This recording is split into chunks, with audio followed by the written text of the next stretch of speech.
السلام علیکم دوستوں ہم سب یہ جانتے ہیں کہ اسلام میں سور کا گوشت کھانے سے منع فرمایا گیا ہے، جس کے پیچھے بہت سی مصلحتیں پوشیدہ ہیں، مگر پھر بھی بہت سے غیر مسلموں اور مسلمانوں کے ذہن میں اکثر یہ سوال رہتا ہے کہ آخر اس حکم کے پیچھے کیا مصلحت پوشیدہ ہے۔ قرآن مجید میں کم از کم 4 مقامات پر سور کا گوشت کھانے سے منع فرمایا گیا ہے، جس کے سب سے واضح احکامات سورہ المائدہ میں کچھ اس طرح سے موجود ہیں: تم پر حرام کیا گیا مردار، خون، سور کا گوشت اور وہ جانور جو اللہ کے سوا کسی اور کے نام پر ذبح کیا گیا ہو، جو گلا گھونٹ کر یا چوٹ کھا کر، بلندی سے گر کر یا ٹکر کھا کر مرا ہو، جسے کسی درندے نے پھاڑا ہو، سوائے اس کے جسے تم نے زندہ پا کر ذبح کر لیا، اور وہ جو کسی بت پر ذبح کیا گیا ہو۔ قرآن کریم کے یہ واضح احکامات مسلمانوں کو مطمئن کرنے کے لیے کافی ہیں کہ سور کا گوشت حرام ہے۔ اس کے ساتھ ساتھ اس کے حرام ہونے کا ذکر قرآن کریم کے علاوہ بائبل میں بھی موجود ہے، اور اس میں بھی سور کا گوشت کھانے سے واضح طور پر منع کیا گیا ہے۔ بائبل کی کتاب احبار میں کچھ اس طرح سے درج ہے: سور کے پاؤں چرے ہوئے ہیں لیکن وہ جگالی نہیں کرتا، وہ بھی تمہارے لیے ناپاک ہے، تم اس کا گوشت نہ کھانا، اس کی لاش کو نہ چھونا، وہ تمہارے لیے ناپاک ہے۔ اس کے علاوہ کچھ ایسے ہی الفاظ افتشنا میں کچھ اس طرح سے بیان ہوتے ہیں: اور سور تمہارے لیے اس لیے ناپاک ہے کیونکہ اس کے پاؤں چرے ہوتے ہیں مگر وہ جگالی نہیں کرتا، تو تم اس کا گوشت نہ کھانا اور ان کی لاشوں کو ہاتھ نہ لگانا۔ بالکل اسی طرح کے احکامات عہد نامہ کی کتاب یسیع کے باب نمبر 65 اشعار نمبر 2 تا 5 میں بھی آئے ہیں۔ ایک اللہ کو ماننے والے مسلمان اس کے احکامات کو دل و جان سے تسلیم کرتے ہیں، مگر غیر مسلموں اور کافروں کو صرف عقلی دلائل، منطق اور سائنس کے ذریعے ہی قائل کیا جا سکتا ہے۔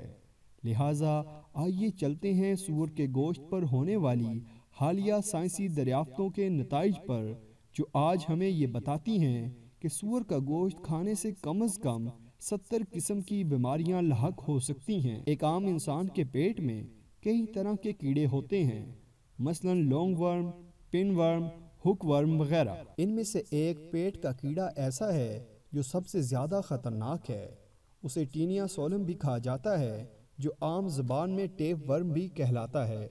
یہ سائز میں بہت لمبا ہوتا ہے اور انسانی آنتوں میں رہتا ہے، اور انسانی آنتوں کے اندر انڈے بھی دیتا ہے جنہیں اووا کہا جاتا ہے۔ یہ انڈے خون کی گردش میں شامل ہو کر جسم کے کسی بھی حصے میں پہنچ سکتے ہیں، لہٰذا اگر یہ دماغ تک جا پہنچیں تو یہ یادداشت کو شدید نقصان پہنچاتے ہیں۔ اگر یہ دل میں داخل ہو جائیں تو دل کے دورے یا ہارٹ اٹیک کا باعث بن سکتے ہیں، جبکہ اگر یہ آنکھوں میں پہنچ جائیں تو آنکھوں میں موتیا اور اندھے پن کا باعث بن سکتے ہیں۔ اگر یہ انسانی جگر میں داخل ہو جائیں تو پورے جسم کا ستیہ ناش کر دیتے ہیں۔ غرض یہ کہ اس کی وجہ سے جسم کے تمام اعضاء بالکل تباہ ہو سکتے ہیں۔ یہی نقصان دہ ٹیپ ورم سور کے گوشت میں بہت زیادہ مقدار میں پائے جاتے ہیں، جو انسانی جسم میں داخل ہو کر کسی بھی انسانی اعضاء کو ناکارہ بنا سکتے ہیں۔ بالکل اسی طرح کا ایک اور خطرناک کیڑا تیفیلیا کہلاتا ہے۔ یہ بھی سور کے گوشت میں بہت زیادہ مقدار میں پایا جاتا ہے اور انسانی جسم کے لیے انتہائی نقصان دہ ہے۔ عام طور پر لوگوں میں یہ غلط فہمی پائی جاتی ہے کہ سور کا گوشت اگر اچھی طرح سے پکا لیا جائے تو زیادہ درجہ حرارت کی وجہ سے ان کیڑوں کے انڈے ضائع ہو جاتے ہیں، لیکن ایسا نہیں ہے۔ امریکہ میں کی گئی ایک حالیہ تحقیق کے مطابق اس تیفیلیا کیڑے سے متاثر 24 افراد میں سے 20 افراد ایسے تھے جنہوں نے سور کا گوشت خوب اچھی طرح سے پکا کر کھایا تھا، مگر اس کے باوجود بھی ان کے جسم میں ان کیڑوں کی مقدار بہت زیادہ تھی، جو یہ ظاہر کرتا ہے کہ سور کے گوشت میں موجود انڈے کھانا پکانے کے عام درجہ حرارت پر بھی نہیں مرتے۔ اس کے علاوہ سور کے گوشت میں ایسے اجزاء بہت کم ہوتے ہیں جو پٹھوں کی نشو و نما کے کام آئیں۔ اس کے برعکس اس کے جسم میں چربی کی مقدار بہت زیادہ موجود ہوتی ہے۔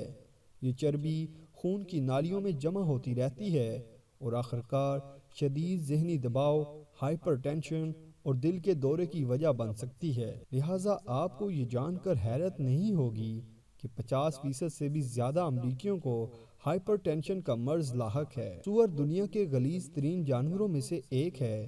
یہ گندگی، غلاظت اور فضلے پر گزارا کرتا ہے اور یہی اس کی پسندیدہ غذا ہے۔ ایسے دیہات جہاں ٹوائلٹ موجود نہیں ہوتے، وہاں لوگ کھلی جگہوں پر جا کر رفع حاجت کرتے ہیں۔ لوگوں کی یہ غلاظتیں سور ہی صاف کرتے ہیں۔ لہٰذا ایسی خوراک کھانے والے جانور کا گوشت بھلا کیسے پاک ہو سکتا ہے؟ آپ میں سے زیادہ تر لوگوں کے ذہنوں میں یہ سوال آیا ہوگا کہ امریکہ اور آسٹریلیا جیسے جدید ممالک میں سور کی نسل خیزی اور نشو و نما نہایت صاف ستھرے ماحول میں کی جاتی ہے اور باقاعدہ ان کے لیے صاف ستھرے فارم بنائے جاتے ہیں، مگر حقیقت تو یہ ہے کہ اتنے صاف ستھرے ماحول کے باوجود بھی، ایک ہی باڑے میں ہونے کے باوجود، ہر سور کو دوسرے سور سے الگ رکھا جاتا ہے، کیونکہ آپ انہیں جتنا بھی صاف ستھرا رکھنے کی کوشش کر لیں، یہ جانور اپنی فطرت میں ہی غلیظ ہے اور اسے اپنے ساتھ والے دوسرے جانور کی غلاظت کھانے میں ہی مزہ آتا ہے۔ اس تمام روح زمین پر سور سب سے زیادہ بے شرم جانور ہے۔ یہ وہ واحد جانور ہے جو اپنی شریک حیات کے ساتھ ملاپ کے لیے اپنے دوستوں کو دعوت دیتا ہے۔ امریکہ میں بہت سے لوگ سور کا گوشت کھاتے ہیں۔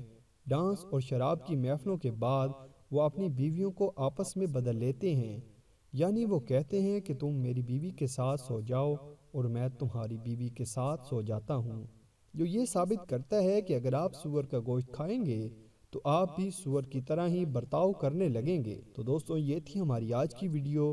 اگر آپ کو ہماری آج کی یہ ویڈیو پسند آئی ہو تو اس کو لائک کریں۔ اس کے متعلق کوئی بھی سوال ہو تو کمنٹ باکس میں اپنی رائے کا اظہار ضرور کریں اور ہمارا چینل سبسکرائب کرتے ہوئے ساتھ موجود گھنٹی کا بٹن بھی دبا دیں۔ شکریہ۔